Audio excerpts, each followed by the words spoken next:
and welcome or welcome back to House of Astralis. My name is Kayla, and today I will be your cosmic guide for your new moon in Virgo deep dive. I should say deep dive, either way. That's what we're working on today. It occurs on Friday, August 22nd at 11:06 p.m. Pacific time. So that's the time I'm in 11:06, which for some reason I thought it was Saturday, which, huh, I got some things to work around. I have some things I need to change. I thought it was Saturday, honestly. Anyways, I am here to go ahead and do a new moon in Virgo spread for you. I have some kind of themes or maybe focus points for this new moon coming up for you, as well as reading some stuff from the ritual workbook that I do every time. I just please ask that you subscribe, like, comment, share if anything resonates, of course, because that really does help. Commenting, do it all day. I kind of love to yap, so I love the interaction. So feel free to do that. And of course, I am so grateful for each and all of you, kind of building my own little star system here. I kind of love that. All right, new moon in Virgo. The new moon in Virgo on August, it says 23rd here, but I'm in Pacific time. So for me, August 22nd heralds a period of organization, refinement, and pragmatic new starts. Governed by Mercury, Virgo is a mutable earth sign noted for its precision, analytical skills, and dedication to self-betterment. The new moon is ideal for setting achievable goals, enhancing routines, and fostering healthier habits, focusing on productivity, efficiency, and self care. Virgo's affinity for structure makes this a prime time to declutter both physically and mentally, paving the way for new, meaningful projects. The influence of Virgo brings a heightened emphasis on precision, service, and self-discipline, making it a good opportune moment for crafting strategies that boost well-being and productivity. This new moon encourages setting intentions around health, work, and personal growth. Despite Mercury's emphasis on problem solving and communication, watch for Virgo's tendency towards overanalysis and perfectionism and strive for progress over perfection. During this period, the outer planet aligns similarly to the previous full moon in Aquarius, with Uranus and Pluto in a perfect trine, promoting transformation through innovation and intellectual breakthroughs. Pluto in Aquarius advocates for profound societal changes, while Uranus in Gemini stirs rapid and conventional thinking, enhancing problem-solving capabilities and supporting substantial personal transformations and the development of original, impactful ideas. This new moon is a pivotal time for focusing on self-improvement, organization, and tangible achievements. Influenced by Mercury, effective and systematic planning is a key to success.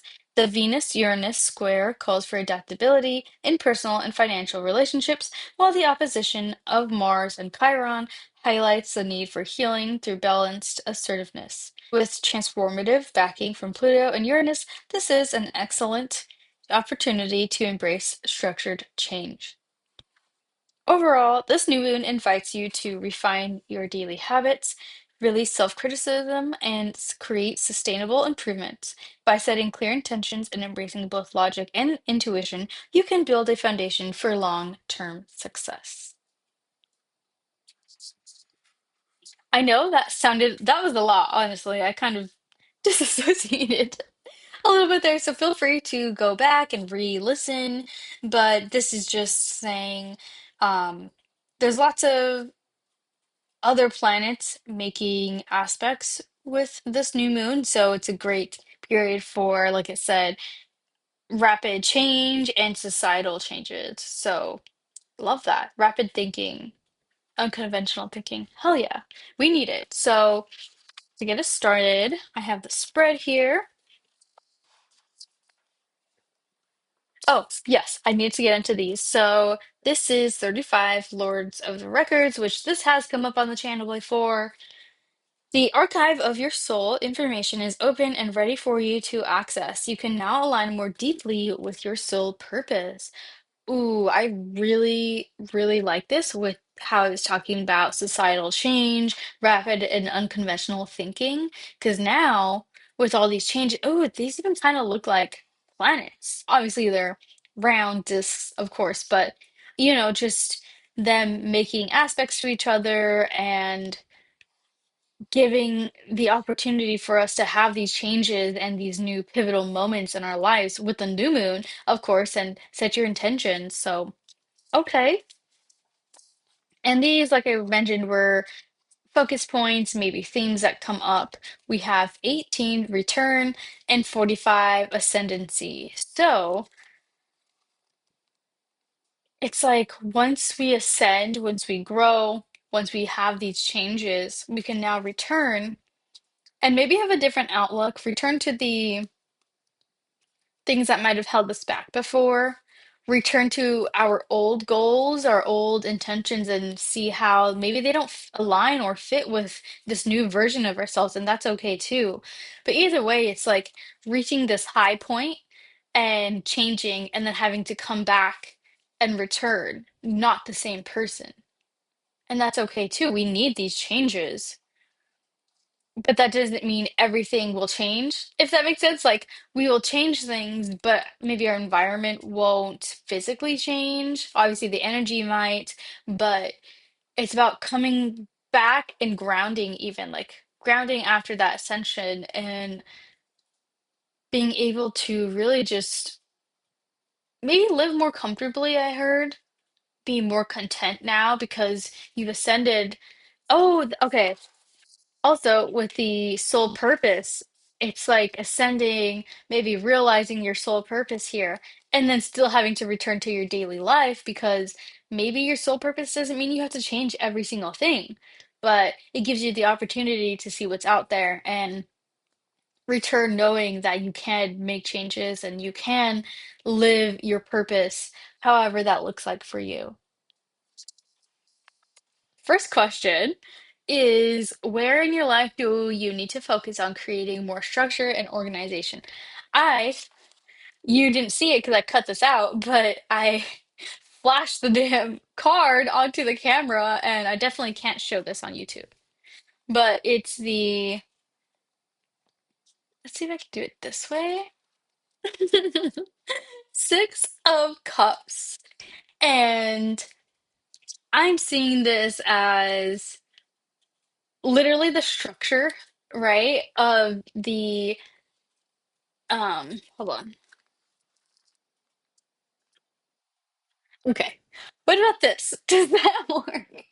Okay, so these are literally structured, right? And we have the water, the emotion coming through. So if you've been avoiding something, and I'm getting call back to the Virgo season video that should be posted by now. If not, it's coming up.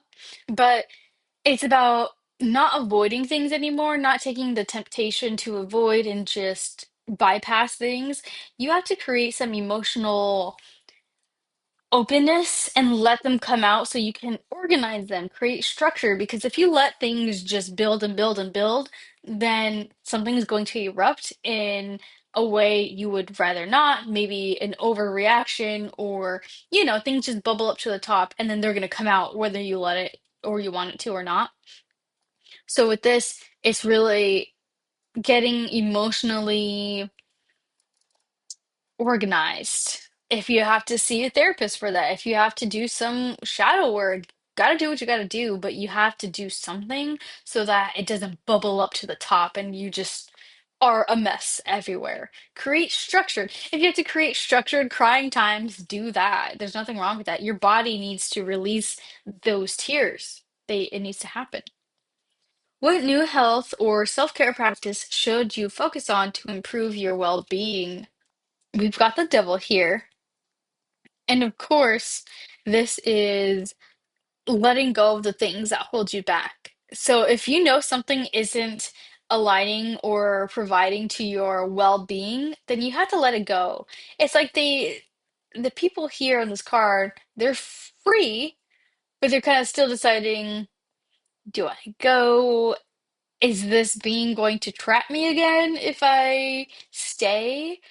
So really taking the time to allow yourself the improvement that you need to get out of whatever situation, whatever practices or things that you're doing now that aren't serving your body, your health. It's important to let things go. And if you if you already have an inkling about what it is, then you have to do it. And if you're not sure, then maybe this is a call to look into get organized. Oh my goodness. So like really analyze your life and the way you're living and see how you can improve it that way. And then maybe something will come to light. For me, it was my sleep schedule. I really I like staying up late. I don't want to go to bed, but I also like being up early to have as much of the day. And I think that's why just staying up late caused me to feel like I need to do that because I need more time. So I have a bedtime now. I need to go to sleep a little earlier so I can wake up early and feel even more accomplished. So, for me, it was my sleep schedule. For you, it's going to be something else. I'm again being drawn to the Virgo season reading about maybe being too frivolous with your money in the name of self-care, in the name of, oh, it's just $5 here. It makes me feel good short term, but you really got to think about the long term here. What emotional or physical healing needs your attention under this new moon? Yeah, definitely emotional things going on here with the Six of Cups. And I'm drawn to the upside down pentagram on both cards because what I understand it to mean is that with the highest point pointing down, that's saying everything else over spirit. So matter over spirit. And when our spirits are low, we feel low. So how can you turn that around and allow yourself to take off the blindfolds, of course, but you've got other things that can fill your cup the way you need it to. You don't need to stay over here when you can move to something else. These were not serving you, and that's why they didn't work out, and that's why they're causing dissatisfaction or some sort of chaos, for lack of a better word, around. So, with this new moon, it's really being able to cut the ties that are holding you back and really realize what you do have. Another thing that's coming through is if you've been grieving, of course, take the time to grieve. You know, you can't spiritually bypass that. You can't just say, oh, okay, if that's sad, whoop-de-doo. You have to take the time to sit here, grieve, cry, let it out, release it. But again, don't sit here and let your spirit dip all the way low to the point where you don't know how to get back up. So, yeah, if you need to grieve for something, grieve for it. But again, that doesn't mean staying so stuck on it and letting it control you and turn your whole life around. Alrighty, what area of personal growth or self-improvement should you prioritize? Yeah, I'm going back. I'm getting pulled back into bad habits. Maybe this is literally drinking for you or overindulgence in something that you know is not best for you, that you know is keeping you held back in some way, but you're using it as a crutch. So you have to really, again, open your eyes to a better outlook and a better opportunity. Like here, you can have water instead of the alcohol or whatever your vice is. So I think this is just saying you need to prioritize, obviously, your health. And once you do that, your self-improvement happens, you grow from it by not being so tempted with the Six of Cups in this card. Again, I can't show you, but she's holding an apple, and that just draws me to like the temptation here. So you have to be allowing your willpower to be stronger than that, to really allow that need to grow from it to for your health, for the betterment of your life here. There's a better opportunity around the corner. There are better cups to fill than these ones. There are better things to put in your body than other things. Oh, so we have four, five, six of cups. So definitely an emotional maybe new moon. And I guess that's the point of the new moon and the intentions to really help you let go of the vices, let go of things that don't serve you, to have the intention to set more, to have better willpower and better strength, mentality, emotional strength to get over these. And we have, what actionable steps can you take to achieve the goals you're setting under this new moon? I heard that you work too hard for what you have in your reality to give it up to the devil, to whatever's holding you back. So I think this is just having to remember that you can lose this all, and if you don't want to lose it, then you have to take action. And the action would be to really start to care for it more, start to realize that you are sovereign. You have the ability to put your crown back on and to take control of everything again, of course, in a healthy way. You know what? If you have to be possessive of, or how should I say it? It's kind of, so we can say possessive, but if it's like really strongly, if you've had to feel very strongly about the life you have, the things you have, like, no, you know what? I'm not going to give this up for something else, for the devil. I'm not going to give it up. So if you have to really take, be in that mindset of, this is all mine. You can't have that. I'm not going to let them win, or whatever the case may be.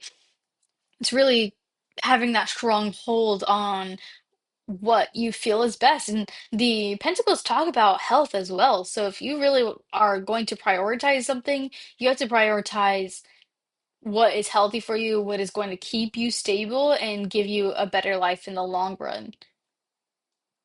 Because all this is fun and games now, but is it going to take away things in the future? Is it going to prevent you from having the wealth that you deserve and the ability to reign over yourself? You have to think about things that way and really get clear on your priorities.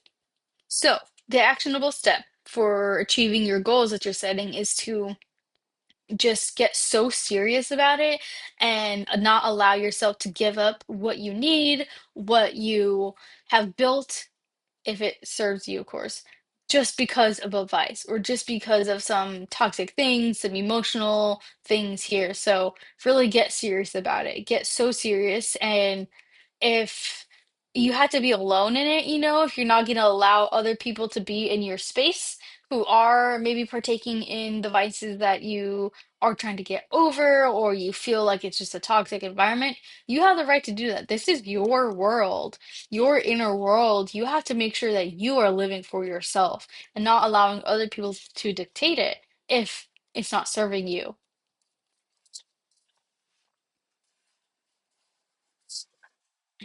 In the bottom of the deck, we have the magician, of course, because we are our own magicians. You are the magician. You cannot forget that you create the life that you live. So if you are sad and in the dumps about something, or you just can't really pull yourself out of it, then you have to remember that you are so powerful and strong. You can. You can.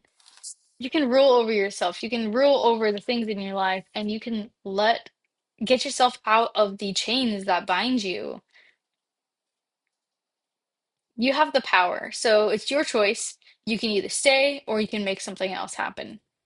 Either way, you're manifesting what you're attracting. So if you are going to stay held in the chains, then you may attract and manifest more opportunities that keep you there. If you want to decide that, no, I want to change different life, different path, then you can manifest those things that will get you to have an opportunity to go down that different path here.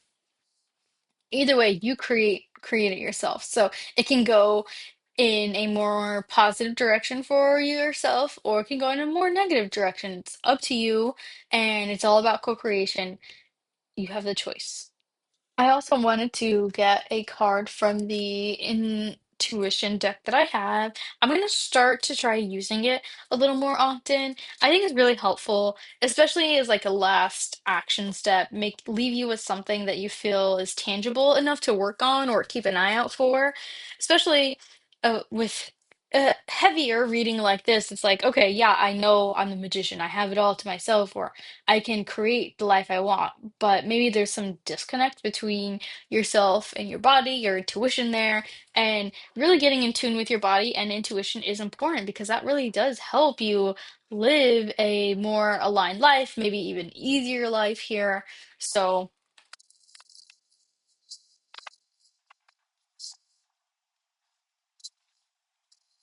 these cards are too dang big.